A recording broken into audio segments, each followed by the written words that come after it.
Welcome to Stageworthy. I'm your host, Phil Rickaby. If you're watching on YouTube, make sure that you hit the subscribe button and like the video.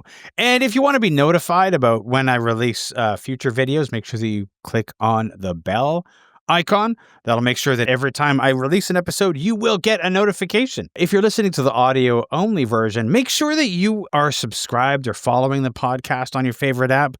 That way, every time a new episode is released, it'll download immediately to your device, whether you're listening on Spotify or Apple Podcasts or some other app. As long as you're following along, whenever an episode comes out, you will get that episode downloaded directly to your device. I want to talk for a second about my Patreon. The only reason I'm able to do this show is because of the backers on Patreon. Without them, I wouldn't be doing this. It's really affordable to join the Patreon. It's just $7 Canadian a month. And as a backer, as a patron, you will not only get early access, you will get sort of a window into how this podcast is made. I will share as much as I can about what's coming up in the future. And also, as I develop the conversations about some of the issues I want to discuss, you'll be participating in that. You'll be able to participate in that. And help me steer the direction of the podcast. The more people who join the Patreon, the more I'll be able to do with Stageworthy in the future. Right now, we're just at a subsistence level. We're keeping the podcast just alive. But if I was to get an influx, then there would be more that we could do with the podcast. Maybe more episodes, maybe live episodes, things like that. So if you are enjoying the show, if you value the show, go to patreon.com/stageworthy and become a backer. My guest this week is Tahirih Vejdani. Tahirih is a Toronto-based performer, educator, and multidisciplinary artist. Born and raised in the Prairies and now in Toronto, Tahirih has performed across Canada and the world on some of the biggest stages in Canada, the US, and beyond. Tahirih is a voice educator and choral director. She's taught at Sheridan College as well as Community Music Schools of Toronto. So I'm really excited to talk to Tahirih today and find out more about her as well as some of the work that she's done. So now here's my conversation with Tahirih Vejdani.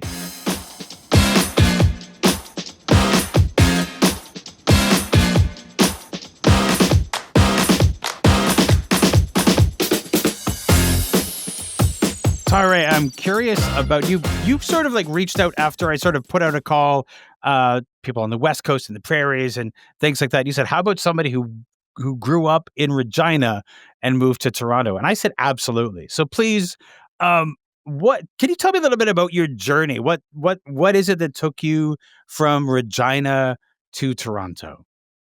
That's a really good question. And I probably have like the rose-colored glasses version now, like 15, 16 years later. But, I did not take the traditional path into, I would say, performing arts and theater. I grew up in Regina. I did everything under the sun that was available to me for performing arts. I did like a undergrad in music. And so after I finished my undergrad and in like classical voice and music history, I knew there wasn't much for opportunities in career in Regina. And so I had to take the leap. And so I left Regina, I left Saskatchewan, and I had visited Toronto once before, and it had left a mark on me. And so it was the first place in my mind, that or Vancouver. And I chose Toronto, and it was such a big leap at the time to choose to move here. And at first I was like, yeah, I'm coming for just a month or two. And then I stayed. And then I got until the summer, and I was this close to moving back home and giving up on being in Toronto. And I would say that choirs were my lifeline when I first came. And it was kind of the anchor that I found myself in because I had a lot of wonderful community members from Regina who had made their way to Toronto and like connected me with so many wonderful people in that world. And I stayed because I got into a professional choir. I found out that I got in and I was like, great, I guess that's what I'm doing this fall. You mentioned that Toronto. You'd been to Toronto before, and it had made an impact on you. What what what was that first journey to Toronto, and how did it make an impact on you? Yeah, so I think maybe the summer prior or a couple years prior, I had come out for a conference, and that conference is mostly at like a hotel in like Mississauga.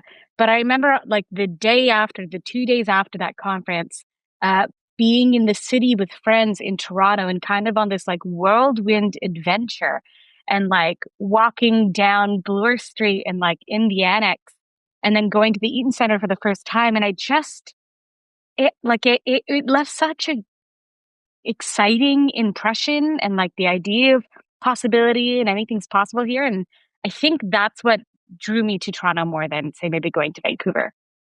Yeah, yeah. Um, I've only been to Vancouver once. I probably should go again at some point. When I went to Vancouver, I had a friend who was there who was like, "You're gonna want to move here immediately," and it didn't happen. And I didn't want to admit to them that that was the case, but it didn't it didn't hit me in the way that Vancouver does for some people. Toronto's always been my place. Like anytime I go away, when I come back, it's like, this is the place, right? Um, you mentioned that uh, you didn't have a traditional journey to the theater. You studied music. So what was it that like brought you to the theater? What was that? Um, so, and when I was growing up, there weren't many programs, I would say. Maybe there were, and maybe I didn't pursue them at the time. It was, easier and more affordable to go to school in Regina, and the only program that was there was a classical voice program. There was Sheridan and Randolph and CCP at the time, but I wasn't able to make those things or those options work out. And even though I always wanted to do musical theater, I studied classically, and so I came and the world of classical music was kind of my first entry point. Like I always did theater. I did, do it with class as like a big name, kind of like company in Regina that a lot of performers that work out here or on Broadway or TV have gone through that company. Folks like, Tatiana Maslany or like Paul Nolan, like really big, amazing performers.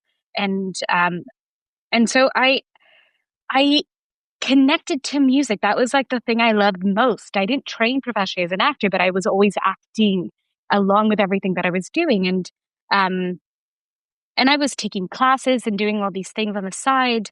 And so I started auditioning, I got the agent when I came to Toronto and I started auditioning for shows. And the first show I actually booked, my first professional contract ever, was doing Honk, the musical tale of the Ugly Duckling, at the Globe Theatre in Regina. So, like, I had to leave Regina to get hired in Regina, like the classic tale. And that production was directed by Jillian Kiley, and it was like an actor musician show. And so I also played the oboe. And so I was, the quintessential sound of a duck. And so it was my first kind of big professional equity contract. And and it was exciting. It was thrilling. It was also at the heyday of doing acting musician shows, so no one really knew what it was, and so we were all like, "Oh no, what did we get ourselves into?" But it like worked out well in the end. Um, and so like I the shows I would do them like every so often, but like choir and music were still kind of my bread and butter back then. And so I was, singing. I remember at one point I was like singing in like 4 or 5 choirs, and maybe only half of them paid at that time. Like had a church gig, was singing with the Nathaniel Deck Chorale, was singing in choirs with friends for fun. Like it just like when you think community, like choirs really are that. And and so a lot of these people that I made as friends who were music directors and other musicians were also working in the theater world. And, um, I with my agent, I was auditioning for all these things. And early on in my career, like I booked, being in the ensemble at Stratford. And, but I do believe that my training classically was one of the reasons why I got in that door. I like to joke that I get hired at Stratford every time they do a Gilbert and Sullivan show, because the first time I was there was in Pirates of Penzance in 2012. And the next time I was there was in HMS Pinafore in 2017. But that year that I did Pirates of Penzance was very special because I also did Electra, which was a Sophocles play. The entire directorial team was from Greece, and the score was an original 7-part a cappella women's chorus, which is like, you think like the capacity and capabilities needed to blend, sight read new music, and like, have tuning forks around the stage to find the pitch and sing with people in a immersive setting on the Tom Patterson stage. I truly think that my training classically and in music really did support the work that I had to do at that time.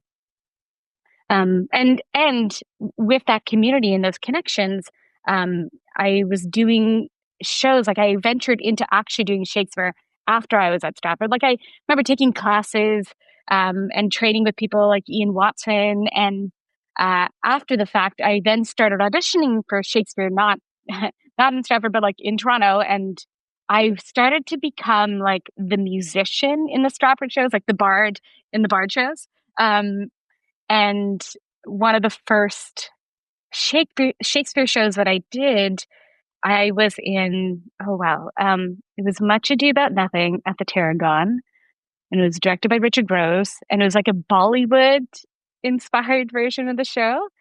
But I was kind of like the musician and singer in that show. And that led to another show where I was it was more musical, but I actually was like acting and had lines, and it was a cool mashup. And so it was this interesting progression from being the musician or the singer, the strong support in that area, to like growing into my own as an actor through working on shows, through people taking chances, through training and studying. And so like the career that I have now, I wish I had 10 years ago, right? Isn't that always the case? But I also love that, one version of my life was working as, a singer and choral conductor for like a good 10 years. When you are brought into a show as essentially like the musician among the actors, do you see something different than if you're brought in as an actor? What is the sort of inside outside view of the theatrical process when you are brought in as, say, the musician?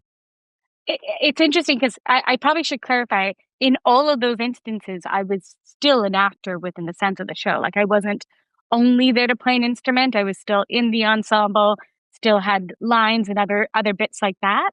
But I think, especially maybe like that Shakespeare one, I felt like I was a fly on the wall, learning a lot from professionals and people who have done this for such a long time or worked with Shakespeare and worked with that text. I took it as a learning opportunity. I knew that I had something to offer as well too. But I really enjoyed learning and being a part of the team. I never really felt like I was separate from what was going on, if that makes sense. It makes perfect sense. It makes perfect sense. Did you? What was your opinion of, or how did you feel about Shakespeare before you came into that? Oh, terrified, like completely terrified. Like, I'm pretty sure I'd maybe tried Shakespeare monologues in the past, but I would never go out for like a Shakespeare audition. Uh, and I think I got a little bit of training when I was at Stratford just by taking some of the classes that they kind of offering or coachings that they offer. And then, so that first show at Tarragon, I think, gave me a little bit of courage. And then I remember it was either that summer or a year later, I can't remember, but I did like a production of Taming of the Shrew with Driftwood Theatre. And that was like the next step up. It was like, oh, I'm now playing the sister, and I have a lot of Shakespeare text to get to play with and work with.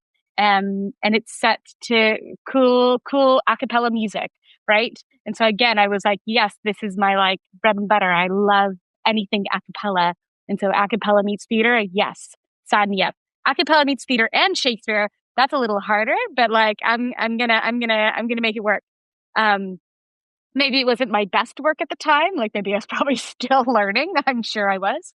But then I there was a turning point where I feel like because you do it, like if you're just scared to do it, you're never going to get better at something. But there was a turning point where I remember doing. Um, it must have been the summer of 2018. I did a production of Portia's Julius Caesar, and it was adapted by Caitlin Reardon, and it was at Shakespeare in the Rough. And I remember I was serving with the director, Eva Barry. We worked at a Persian restaurant together, and we were like just chatting about the industry and all that stuff. And then I don't know if I submitted or she asked me to submit. I don't remember how it happened. But I auditioned for just a straight Shakespeare show that didn't have a musical element, or that I wasn't being brought in as like the musician in the show or the singer in the show. And that felt like, breaking through a ceiling or breaking through something to say, yes, I'm not just the singer or the musician, but I am here as an actor. And so it took it, there were bumps and curves and all those other things in that process, but like now I'm not shy or scared to audition for or go out for a Shakespeare show like I maybe was 10 years ago. Yeah. There's an interesting thing that I've seen happen with Shakespeare. I've met a few younger actors who I would talk to them about Shakespeare, and they were of the opinion that we don't even need to do Shakespeare anymore, that it has no place because it's so old and outdated. Now, a bunch of them went on to further education, and then they were like, "Oh, now I understand." But I kind of think that attitude comes from the way that we often teach Shakespeare in school, like in high school and that sort of thing, where we are immediately putting people in a situation where how can they possibly like Shakespeare when we're treating it like literature and it's meant to be a play that you watch? And yeah, and I think that sometimes people come out of that and they have no connection with it because it's been taught to them so badly. So it's always really interesting to sort of look at like that relationship that a lot of people have with Shakespeare. Um, as somebody who came to Shakespeare, I was kind of like afraid of it. Um, Before that, aside from the fear, what was like? Do you remember like studying Shakespeare in school and how you reacted to it? Yeah, I definitely remember it being in English class in high school, and I don't remember like if I loved it or hated it. Like I do remember reading sonnets. Um, I don't remember if we really worked on Shakespeare in acting class or in the drama class. Um, but like having now spoken the text versus just reading text, right? I think you understand it so much better when it's embodied more than it is just a thing on a piece of paper. And I think when it's just taught in an English class or a literature class, there is a bit of a disconnect that's kind of lost.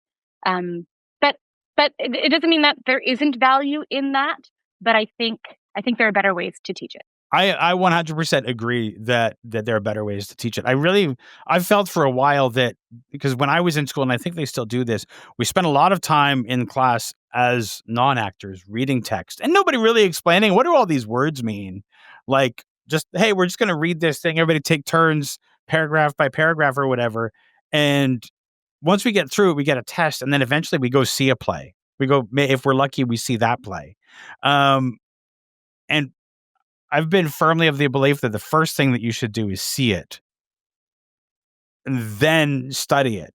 Because now once you've seen it like acted the way it's supposed to be and brought to life, it's more interesting to go into it and understand what it means after having seen it. Yeah, I this reminds me of having done some like uh Shakespeare education performances. I remember I think I did a thing with Shakespeare in Action a little while ago where we would do this specifically the show like or excerpts of Romeo and Juliet, maybe something else. It's been so long. Um, but it was, they would bring the students in and it was interactive and we talk with them about it. And they had those resources. So I think maybe there's a little bit more like connection to it, and a little bit more play with the students than when I experienced it growing up, or at least I hope that's the case now. Yeah. Yeah. I remember doing a couple of student performances years ago. And as soon as the lights went down, the pennies started to rain down on the stage. Which is just, I think that comes from the contempt that the kids have, because at that point they're being forced to see something that now they hate. So they take it out on the poor actors, and it can be a miserable experience for everybody. Um, I want to ask you about Ground Floor Team, which is an organization that you're a co-founder of. So tell me a little bit about that organization. Yeah. So, okay, Ground Floor Team is an organization that I co-founded with other actors in the industry, Richard Lamb, Dave Ball, Alexis Gordon, and Amelia Sargison. And it kind of bore in the pandemic. We were all part of this program that Talk is Free Theater had kind of had designed and created called Big. It was like a basic income guarantee program. This, maybe the first of its kind in a way. And it was all about like innovation and ideas and allowing you to kind of pitch many different things. And um, we all kind of, pardon me, gravitated. Maybe cut that out. I had a little burp there.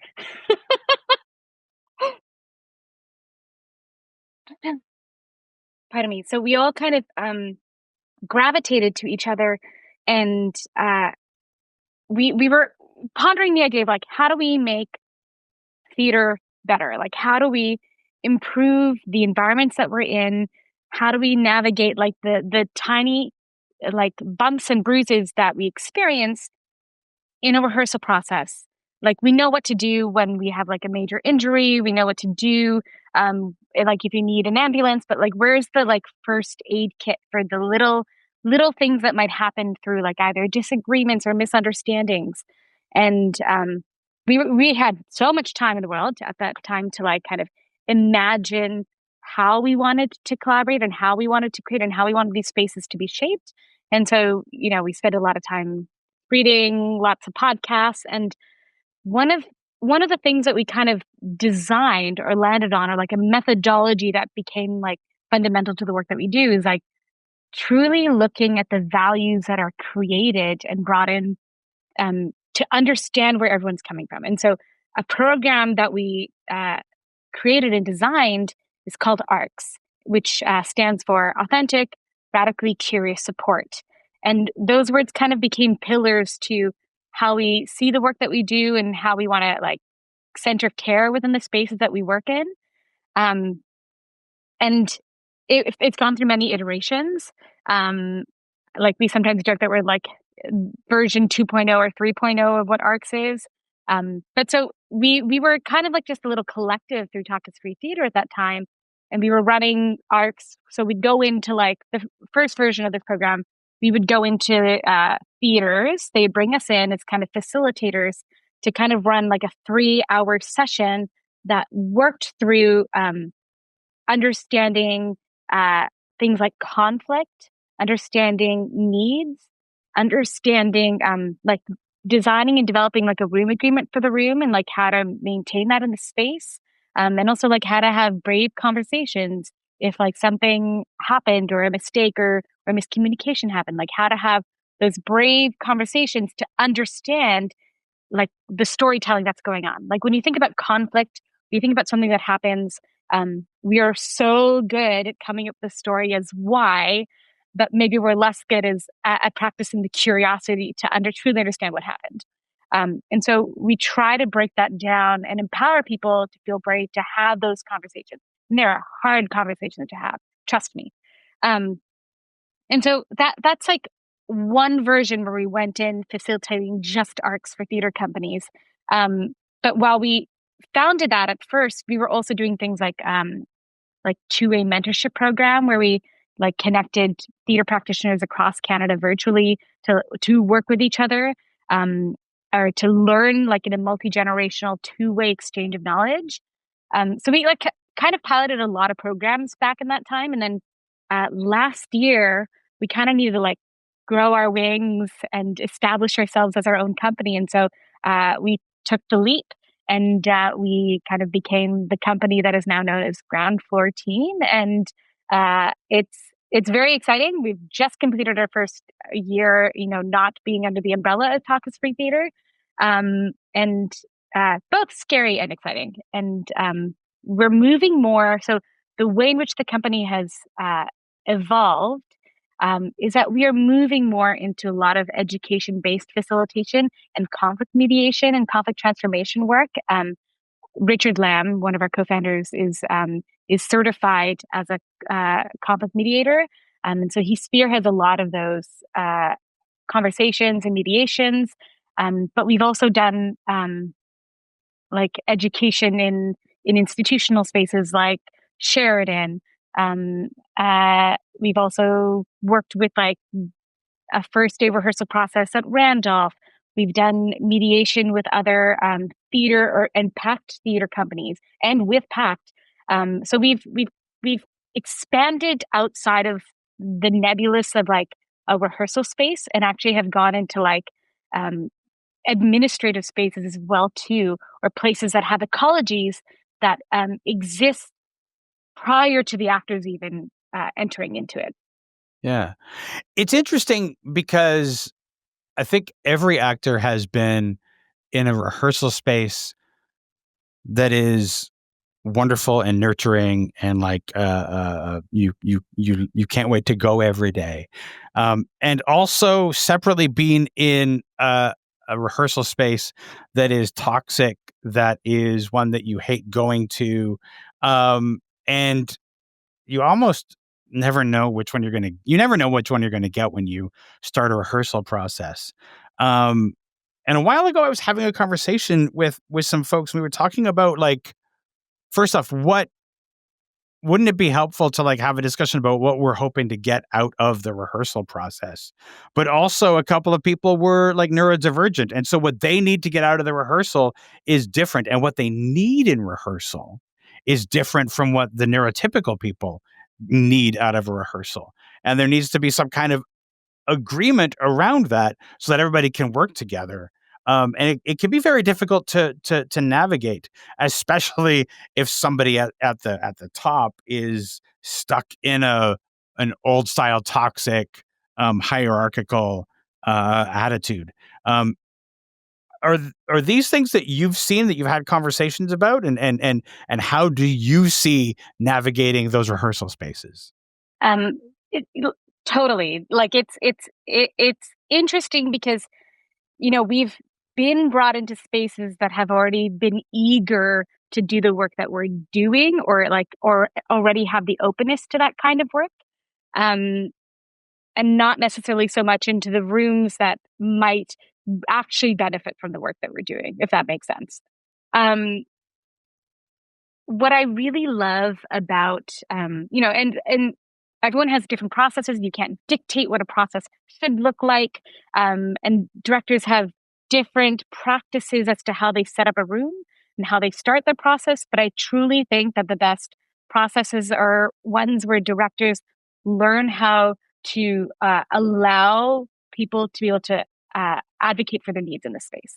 And often one of the clear ways that you can do that is by doing some form of a community agreement. Um, and when we've done ARCs, when we've facilitated it, one of the key things that we often try to do is allow people to say, I need blank in order to collaborate or be my best collaborative self.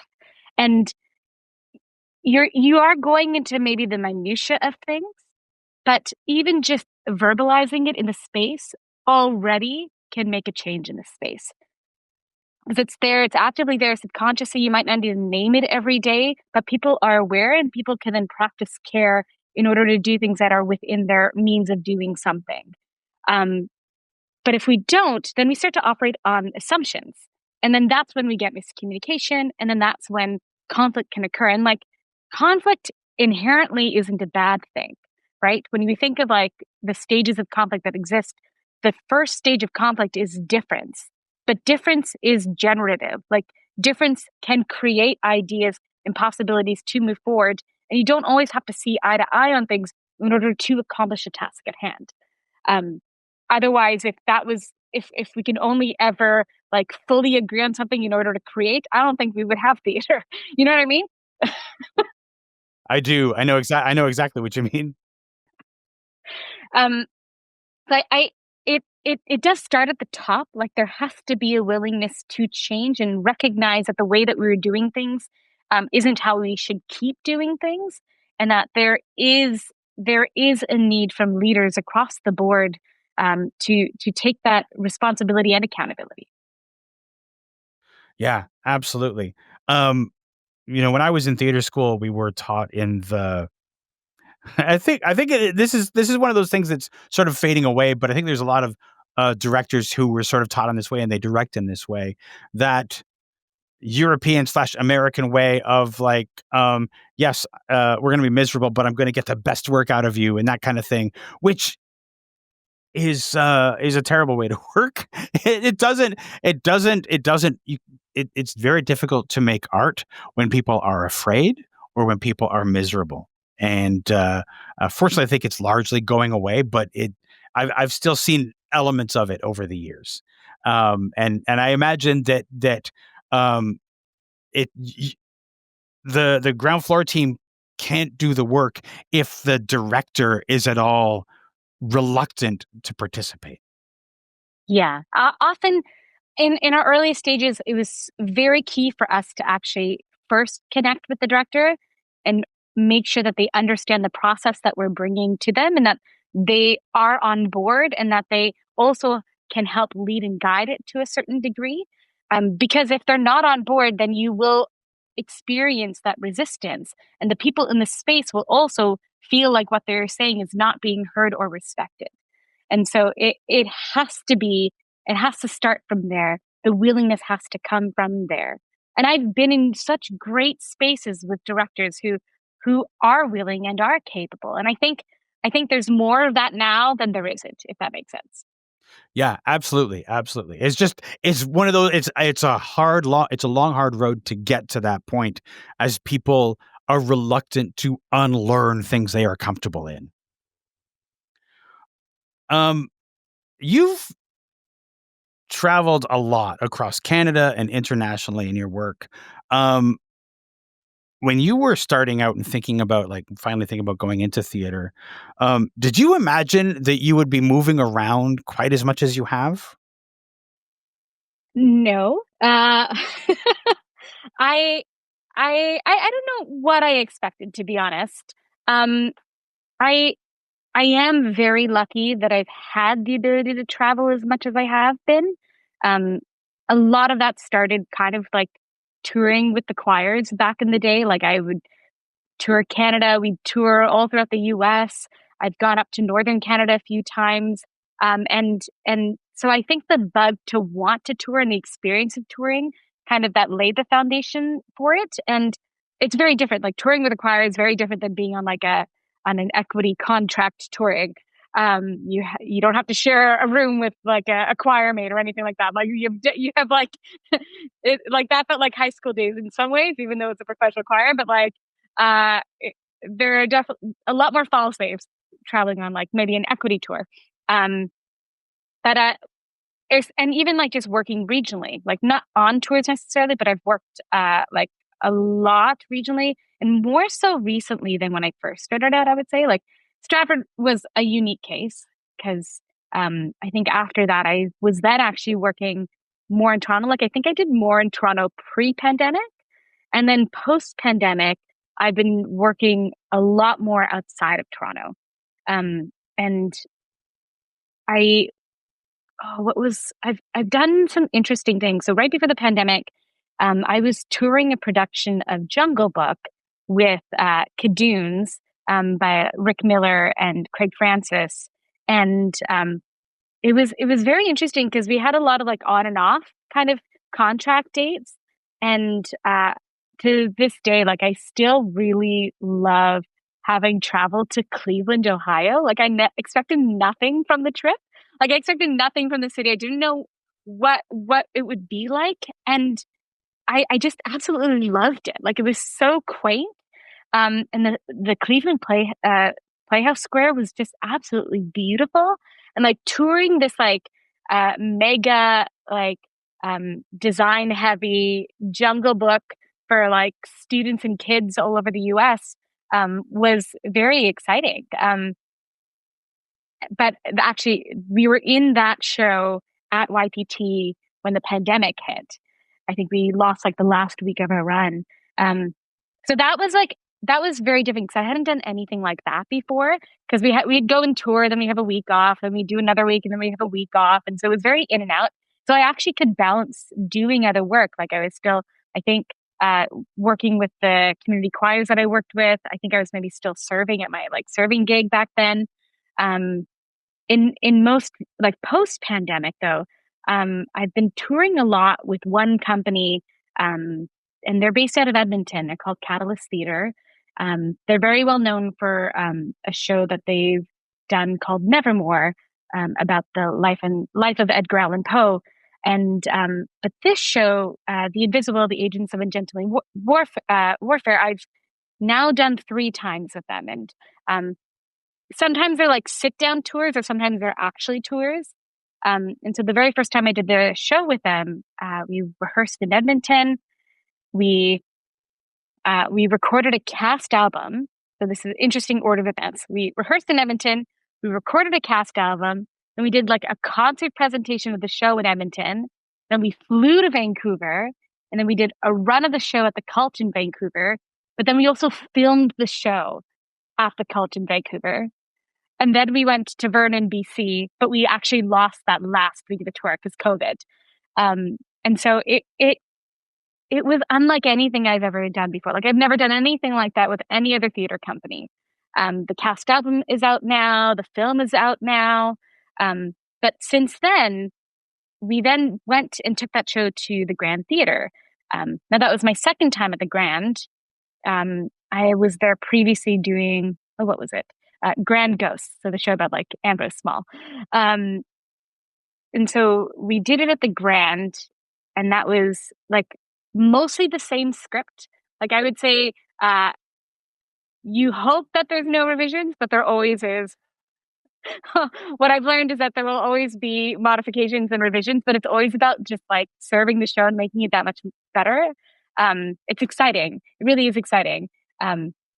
Doing a Catalyst show is not for the faint of heart. Like it is very meticulous work.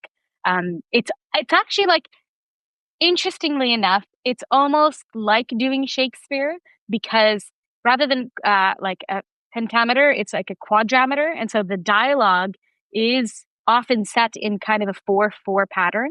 If you look at the script, you'd be like, "What's going on?" But if you're listening to it with all the beautiful underscoring that's happening, you don't know that we're kind of in a rhythm in our speech pattern that we're trying to get within these like elastic underscoring that's happening underneath us. Um, and then that show, and they're all separate tours, like these weren't all back to back, but just this fall, then we returned to doing The Invisible, and we started in Edmonton. We rehearsed there. We performed actually at a high school. It was a really beautiful relationship. They actually had a lovely kind of thing with the Victoria School of Arts there. And we were rehearsing in the school. We had, connection with the students who were they themselves rehearsing the production of Frankenstein, which is a Catalyst show. And so both things were happening at the same time, which is, I would say, like a very beautiful experience for both the students and for us. And I think it really ignited, even for myself, like understanding why I might have been like an old bitter performer by that point. And then I was like, oh, look at all these wonderful youth. Yay. It softened my heart, I would say. Um, so we performed in Edmonton, and then we went back to Vernon, BC, because we had that show that we never did. So we had to go back and do that show. And then we came to Saskatoon and performed at the Persephone Theatre. And I think that might be my favorite place that we've done the show. The community just loves Catalyst. They love the show. The house was actually, I felt like the right size for what that storytelling was.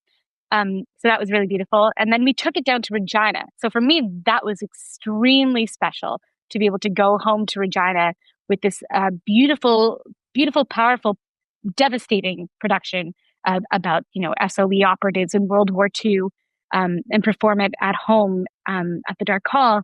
And to be able to have my family come see that show was truly important to me. Yeah, absolutely. The experience of revisiting a show is something that um, a lot of actors don't get to do. It's usually like you do a show, you go on to the next one, and that show is in the rearview mirror. You never see it again. Um, but coming back to a show is not just about like, oh, this is what I did last time. Because not only are there script revisions, but you're not the same person. You won't interpret the script in the same way as you did for your performance in the same way. How do you approach and find revisiting a play that you've done a bunch of times? That's a great question. Um, I would say every time I've approached the show, I find something new in it. And also because the world around us is different, right? And like we're talking about something that is, it feels like is on the precipice of, like, we're facing the same kind of fascist threat externally. And like the show is dealing with these women who are standing up to that and fighting for uh, fighting against the enemies and fighting in Germany and uh, fighting against Nazis and working as spies and um, just seeing the amount of destruction and war that has been going on in the last 2.5 years has made it a very both powerful and difficult show to revisit. Um, and and and sometimes I'm like, okay, well, why? Like, why? Why? What is happening? What is this message doing, or how is it impacting people? And yet, we're still facing these same questions and still not learning from our past mistakes. And I think that regardless, we still have a responsibility through art to try and make that change. When it comes to like redoing a Catalyst show now, like I would say make sure you have your notes from the first time because like it is like a at least for the invisible, like it is, we call it the laser cage because we have like dots on the floor and like side lighting and you have to be so specific where you stand. It's like battleships. You have to be in your quadrant, otherwise you miss your lighting.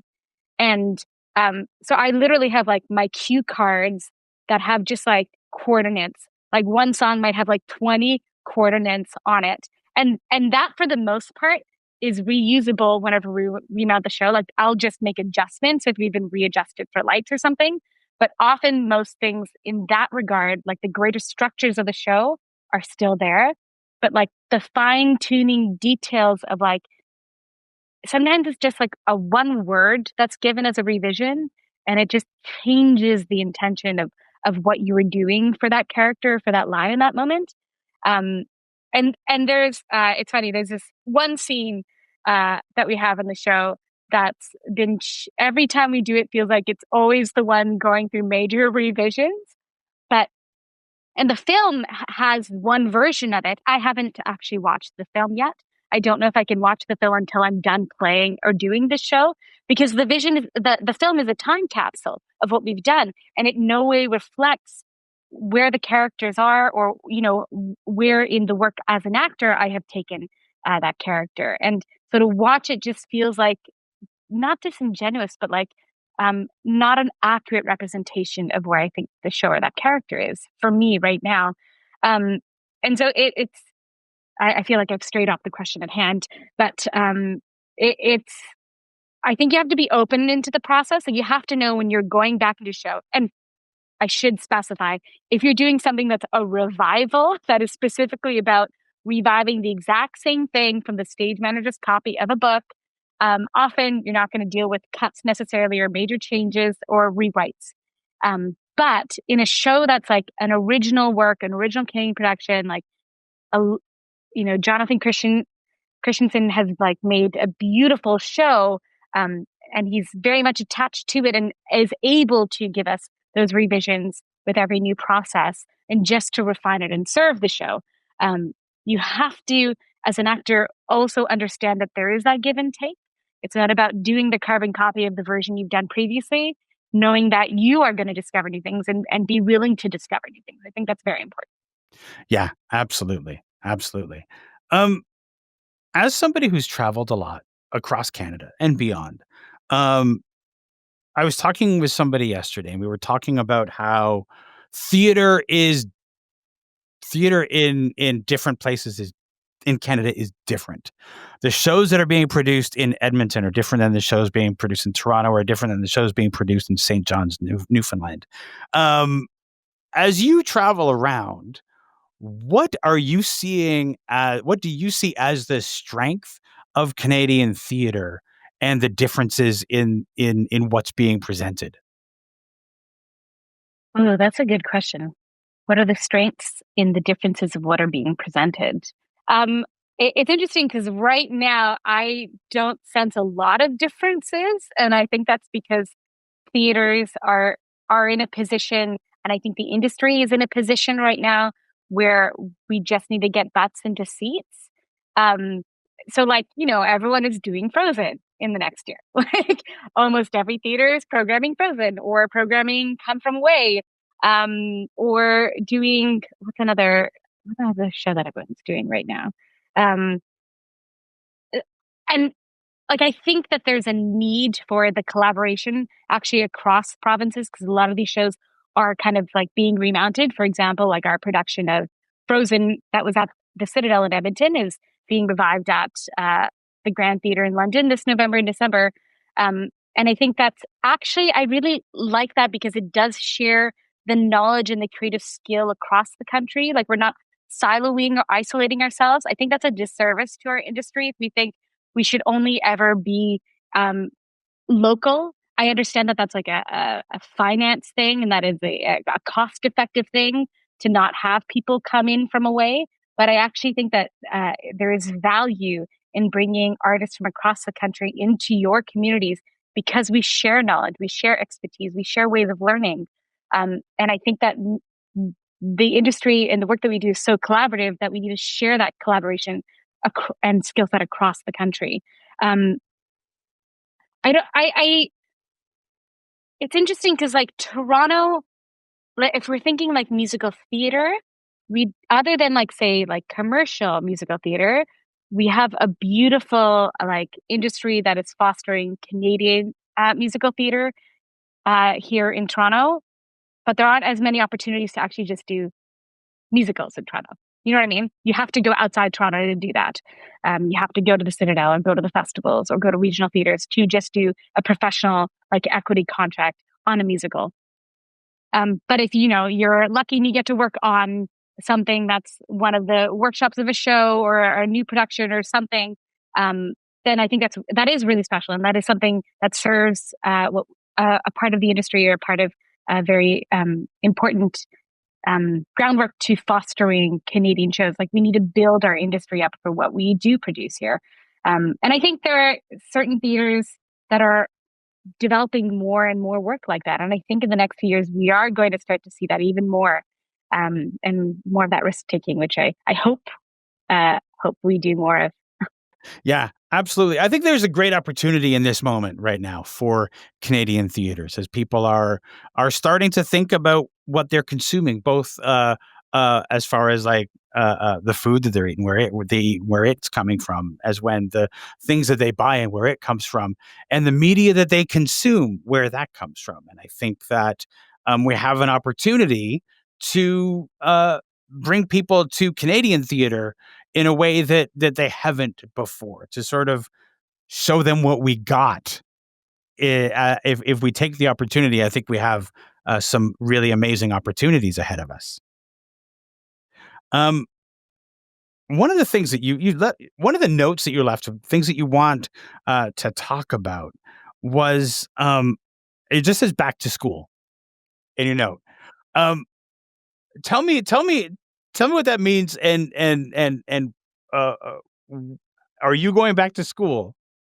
Yes, I forgot that I wrote that, and it's one of those things of like, you know, we practice so much in what we do, um, and then sometimes, you know, I think I make rash decisions sometimes, and I'm like, I don't know what I'm doing next. Oh my god, I guess I should go back to school.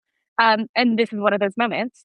Um, and so I like signed back up to do this program. It's through the University of Essex and the Voice Study Center, and it's a master's in vocal pedagogy.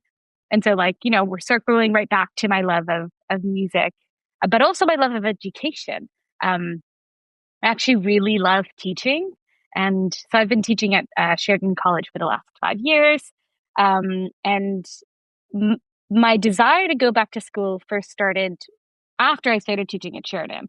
So after the pandemic, I was, you know, started to teach remotely for them, and then I started to go in person. And I was really inspired by the hunger and learning that my students brought into the space. That I was like, oh, I want to deepen my knowledge further so that I'm a better teacher for them.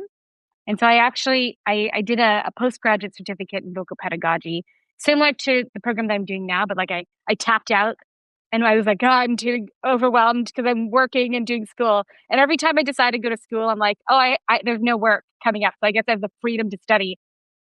That's always wrong. Um, and so I tapped out and I was like, okay, we'll just have this, whatever they call it, a PG cert in the UK. Um, and then recently I was in that same dirge of like, oh God, I don't know what I'm doing.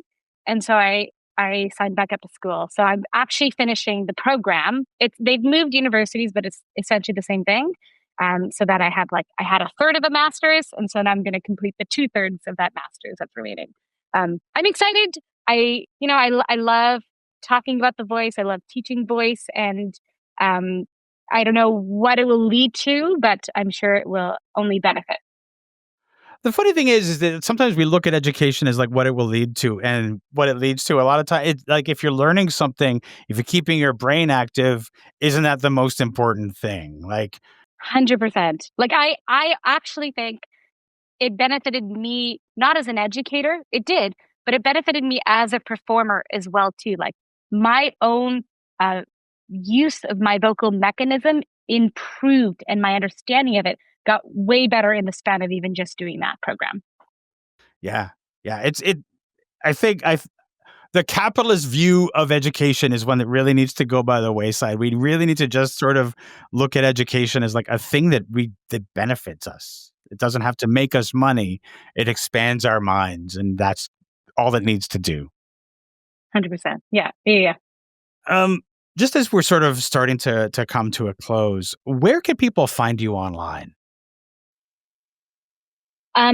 Probably on most platforms. I have a website. I try to update it with like projects that I'm doing or upcoming. On Instagram or Facebook or whatever platform you choose to engage with. I know they're all kind of complicated nowadays, but There's so many now. there's so many now. Yeah, yeah, yeah. Yeah. Um, aside from going back to school, what do you have coming up? Yeah. That's a good question. It's like, when you're waiting for the balls to drop because Yeah, there are things that are on the horizon, but you're not sure.